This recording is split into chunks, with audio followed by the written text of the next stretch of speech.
Il s'est passé beaucoup de choses sur Twitch ces dernières semaines avec pas mal de nouveautés, des fonctionnalités en test et aussi un leak monumental. Donc on va voir un peu tout ça aujourd'hui, j'insisterai pas trop sur le leak parce que quasiment tous les streamers concernés en ont déjà parlé. Mais on abordera surtout les conséquences pour la sécurité de vos informations et on verra aussi la future fonctionnalité qui permet d'acheter de la visibilité sur Twitch et quelques autres news en vrac en fin de vidéo.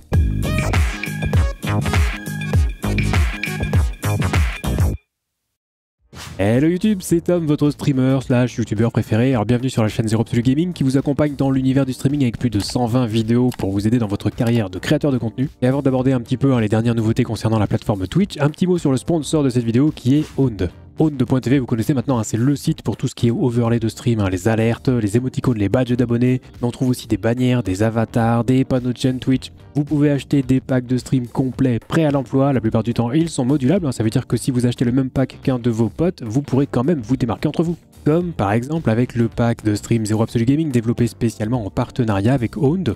Et si vous décidez de craquer, n'oubliez pas bien sûr le code TomTom qui vous permet de bénéficier de 50% de réduction sur toute la boutique. Franchement, les visuels sont quand même plutôt qualitatifs, donc n'attendez plus. Donc ça c'est fait, on va pouvoir parler un petit peu des nouveautés sur Twitch. On va commencer avec ce fameux leak incroyable qui a ébranlé le Twitch Game mondial, puisque au cas où vous ne seriez pas au courant, des informations confidentielles ont fuité, notamment une partie des revenus des streamers. Donc comme je le disais dans l'intro, on va pas non plus épiloguer, juste préciser que les montants des wallets ne sont pas des salaires comme on peut le lire à droite ou à gauche. Ce sont les revenus des subs, des bits et des pubs sur Twitch uniquement. Ça ne prend pas en compte les OP, les sponsors, les revenus YouTube, ça ne prend pas en compte les éventuelles charges non plus, ce sont des montants bruts. Bref, c'est tout sauf des salaires. Et du coup, on va passer à la vraie info importante qui nous concerne tous, c'est que cette fuite met potentiellement nos chaînes Twitch en danger. Donc suite à ça, Twitch a communiqué un petit peu tardivement, et je ne parle même pas de Twitch France qui était encore complètement à la bourre sur ce coup, et tout ce qui peut constituer un point critique au niveau sécurité doit être revu. Twitch a d'ailleurs réinitialisé automatiquement toutes les clés de stream, donc si vous utilisiez votre clé manuellement sur OBS ou Streamlabs OBS, pensez à copier-coller à nouveau votre clé de stream. Mais il y a d'autres points aussi importants à considérer. Déjà, il va falloir changer de mot de passe si c'est pas déjà fait, c'est évident. Ensuite, vous pourrez activer la double authentification, c'est une façon très simple de mieux protéger son compte, et c'est valable pour tous vos comptes d'ailleurs. Et enfin, pensez à vérifier vos moyens de paiement, parce que Twitch conseille de tout déconnecter, de reconnecter ensuite. Par exemple, si vous avez une carte bancaire enregistrée sur Twitch, vous allez dans votre portefeuille, et là dans les moyens de paiement, vous cliquez sur le bouton virer avec Xola, et là vous pourrez ensuite ajouter ou supprimer un moyen de paiement. Donc ça c'était pour le côté sécurité. Maintenant on va faire un petit peu le côté plus pratique. On va faire simple, quand vous aurez changé votre mot de passe et activé la double authentification, pour chaque application qui était liée à votre compte Twitch, il faudra refaire la connexion. Donc pour Streamlabs, StreamElements, Streamlabs, votre compte Prime Gaming.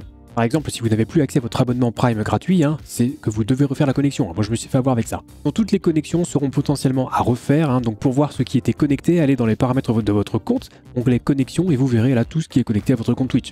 Et donc voilà, c'était surtout sur l'aspect un peu sécurité que je voulais insister vis-à-vis de ce leak massif.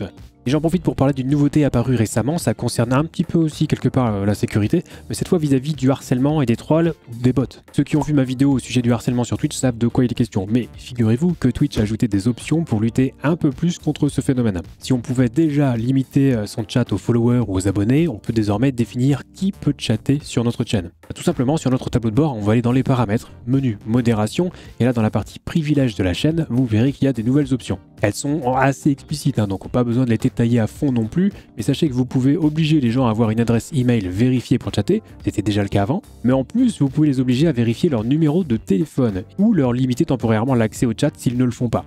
Donc moi j'ai mis des réglages qui me semblent cohérents, j'ai du coup retiré le mode follow only de 10 minutes sur mon chat et je trouve que c'est une très bonne chose d'avoir ajouté ces options. Alors bien sûr vous comprendrez pourquoi Twitch n'a pas mis d'office une vérification d'email ou de téléphone et laisse les streamers le faire à leur place. C'est tout simplement parce que s'ils obligeaient tout le monde à tout vérifier, ils auraient beaucoup moins de nouvelles inscriptions. Ah oui, plus une inscription est contraignante, moins les utilisateurs ont envie d'aller au bout. Enfin bref, ces options, en ce qui me concerne, je les trouve vraiment très pratiques et je ne peux que vous conseiller vraiment de vous y intéresser. Ensuite, on va traiter un gros sujet, ça va être un petit peu long, mais on va parler des recommandations sur Twitch puisque, en gros, Twitch a annoncé qu'ils allaient tester la possibilité d'acheter de la visibilité, ni plus ni moins. Alors certains savent déjà de quoi il est question quand on parle des recommandations sur Twitch. Pour les autres, sachez qu'une chaîne peut être recommandée à un viewer directement sur le site ou sur l'appli Twitch. Je rentrerai pas dans le détail de comment sont recommandées les chaînes que vous voyez dans les différentes sections de Twitch, que ce soit dans le menu de gauche, dans les catégories ou les chaînes, si vous triez avec l'option recommandée pour vous, qui est d'ailleurs normalement l'option par défaut depuis quelques temps il me semble, ou sur la page d'accueil qui dispose aussi d'une section pour les recommandations, les chaînes live qui pourraient vous plaire. Donc je détaille pas simplement parce qu'on ne sait pas exactement comment ça marche.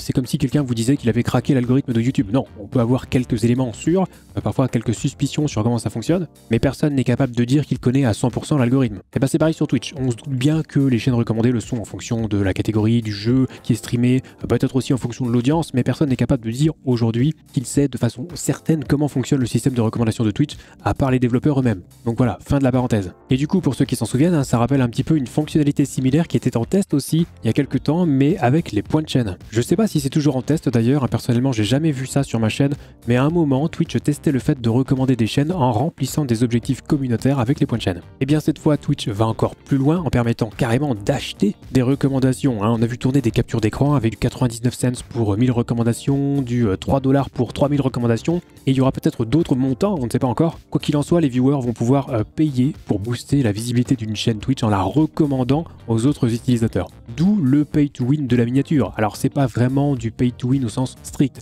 mais pour une raison simple, c'est qu'une recommandation ne garantit pas un viewer. C'est comme pour les publicités sur presque tous les réseaux sociaux, on paye un nombre d'impressions sans forcément de garantie que les gens vont cliquer sur la pub. Mais bon, admettons, je vais payer 99 centimes ou 1 €, peu importe, pour être recommandé 1000 fois. Eh bien, je vais apparaître 1000 fois dans les sections que j'ai citées juste avant, en plus de d'habitude, car un streamer peut tout à fait être recommandé de façon naturelle, évidemment. Et je le rappelle, sans aucune garantie que les gens cliquent sur ma chaîne. Alors en théorie, l'algorithme recommande des chaînes supposées intéresser les gens sur leurs habitudes. Donc ça peut potentiellement augmenter le nombre de clics sur une chaîne recommandée, pourquoi pas, mais perso j'y crois moyen. Et je passe bien entendu sur le fait que tout ça va directement dans la poche de Twitch, évidemment aucune partie du montant dépensé n'ira au streamer. Donc maintenant la question qu'on peut se poser, c'est est-ce que ça aura réellement un impact sur la visibilité ? C'est très difficile à dire sans chiffres, et même si je sais que certains utilisent les recommandations pour découvrir de nouveaux streamers, je reste quand même persuadé que ça reste une minorité d'utilisateurs. En ce qui me concerne, c'est rarissime que je découvre une nouvelle chaîne par ce biais. Ça fait des années que je traîne sur Twitch, j'ai mes petites habitudes, je passe quasiment jamais par la page d'accueil par exemple. J'ai plutôt tendance à regarder directement les chaînes que je suis, d'autant que les rares fois où je regarde les chaînes recommandées, une fois sur deux déjà c'est une chaîne qui m'intéresse pas, voire carrément on me recommande une chaîne à laquelle je suis déjà follow. Donc même sans connaître les secrets de l'algorithme de Twitch, je peux dire qu'il est pas au point et que les gens qui utiliseraient le boost de recommandation perdraient d'office des viewers potentiels du fait de la faiblesse de cet algorithme. Donc oui, vous risquez d'entendre ou de lire beaucoup de gens qui vont râler en disant que Twitch devient pay to win, mais déjà rappelons que ce n'est qu'en test pour le moment, première chose, et d'autre part, pour toutes les raisons évoquées juste avant, et le fait que ça n'apporte aucune garantie que les gens cliquent sur une chaîne recommandée, je pense sincèrement que ça aura un impact marginal sur la découverte de nouveaux créateurs. J'ai même peur que ça fasse miroiter à certains une visibilité un peu facile qui ne leur apportera rien au final, si ce n'est d'avoir mis à contribution leurs viewers qui auraient pu les soutenir directement financièrement à la place. Donc à la limite, si ce système venait à se généraliser sur Twitch, je conseillerais même plutôt aux petits streamers de ne pas utiliser ce système et d'encourager leurs viewers à les soutenir directement. Sinon, ils risquent juste de perdre de l'argent en fait. Mais bon, c'est que mon avis, si vous pensez que ça peut être intéressant ou au contraire que c'est une fonctionnalité totalement inutile, n'hésitez pas à vous exprimer dans les commentaires. Juste en dessous, c'est fait pour ça. J'en profite pour vous montrer un autre test en cours chez Twitch qui veut changer l'aspect des vignettes justement des chaînes recommandées sur la page d'accueil et uniquement sur la page d'accueil. Alors là pour le coup je trouve que c'est assez stylé, ça ressort bien, c'est mieux mis en avant, c'est peut-être d'ailleurs une bonne occasion au passage pour revoir sa photo de profil ou son logo. Et juste avant de passer à la dernière fonctionnalité qui est assez prometteuse, un petit mot aussi au sujet des publicités puisqu'il est question aujourd'hui des nouveautés sur Twitch. Alors je passe aussi très vite sur le fait que Twitch va tester des publicités audio, bon pourquoi pas. Ces pubs audio seront lancées quand il n'y aura plus assez de pubs vidéo traditionnelles et uniquement lors des coupures pub déclenchées par le streamer. Donc non, il n'y aura pas de pub audio en dehors de ces coupures pub mid-roll, et ces pubs audio sont en test sur une poignée de chaînes actuellement. Mais bon, ce qui va nous intéresser, nous avantages là, c'est le nouveau gestionnaire de publicité mis en place dans le menu affilié ou le menu partenaire. Que je vous rappelle que quand vous êtes affilié ou partenaire Twitch, vous pouvez lancer une coupure pub à n'importe quel moment sur votre stream. Ça permet notamment de désactiver pendant quelques temps les publicités pré-roll sur votre chaîne. Donc en gros, les pubs que les gens se tapent en arrivant sur votre chaîne. J'ai fait une vidéo complète traitant de la publicité sur Twitch, donc tout y expliqué si vous voulez plus d'infos à ce sujet.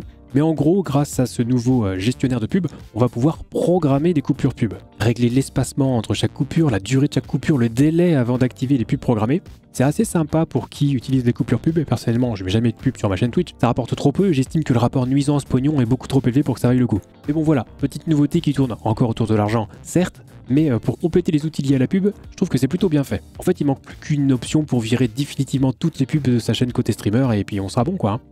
Et on va terminer avec une fonctionnalité qui est aussi en test sur quelques chaînes, qui existent déjà sur YouTube depuis un bail, c'est le fait de pouvoir revenir en arrière sur un stream, quitte à retourner au direct juste après. Alors c'est déjà possible aujourd'hui en soi, il faut juste gruger un petit peu, mais quand vous regardez un live qui est déjà commencé depuis quelques temps, vous pouvez aller dans l'onglet vidéo et accéder à la VOD qui est déjà disponible en fait, et revenir un petit peu en arrière. Sauf que là, avec cette nouvelle fonctionnalité, on pourra le faire directement depuis le lecteur du live, sans avoir besoin d'aller sur la rediff, ce qui est quand même vachement plus pratique et qui est un excellent point pour l'expérience utilisateur. Alors comme je le disais, ça existe déjà sur YouTube, on peut revenir en arrière et reprendre le direct sans problème. Ici, la fonctionnalité testée par Twitch permettra de revenir 5 minutes en arrière seulement. Je comprends pas vraiment pourquoi ils n'incluent pas la VOD entière directement dans le lecteur, mais bon, j'imagine que s'ils font ça, c'est qu'ils ont une bonne raison. C'est une question d'ailleurs. Et enfin, notez qu'a priori, si les VOD sont désactivés sur votre chaîne, l'option de retour en arrière ne sera pas proposée, plutôt bon à savoir. Dans tous les cas, on commence à avoir de plus en plus de fonctionnalités pratiques, c'est ça qu'on veut voir chez Twitch, on veut que ça bouge, on veut pas juste des fonctionnalités pour toujours gagner plus de pognon. Prendre soin de ses utilisateurs, c'est à mon avis bien plus efficace en matière de retour sur investissement, mais bon, c'est peut-être une vision un peu utopique, je sais pas. Et donc si le format actu Twitch comme ça vous a plu, n'hésitez pas à lâcher votre plus beau pouce bleu, à vous abonner à la chaîne et activer la cloche. Si vous avez des questions concernant le streaming, vous pouvez aussi venir me voir dès que je suis en live sur Twitch, y a pas de problème. Et pour les questions plus techniques, n'oubliez pas que vous avez accès gratuitement au Discord communautaire Zero Absolute Gaming. Et si vous cherchez du coaching ou du support personnalisé en 1v1, vous pouvez faire une réservation en ligne directement sur mon site. Tous les liens seront dans la description comme d'habitude, juste en dessous. Et sur ce, c'est la fin de cette vidéo. On va se retrouver très vite pour la prochaine et d'ici là, on stream.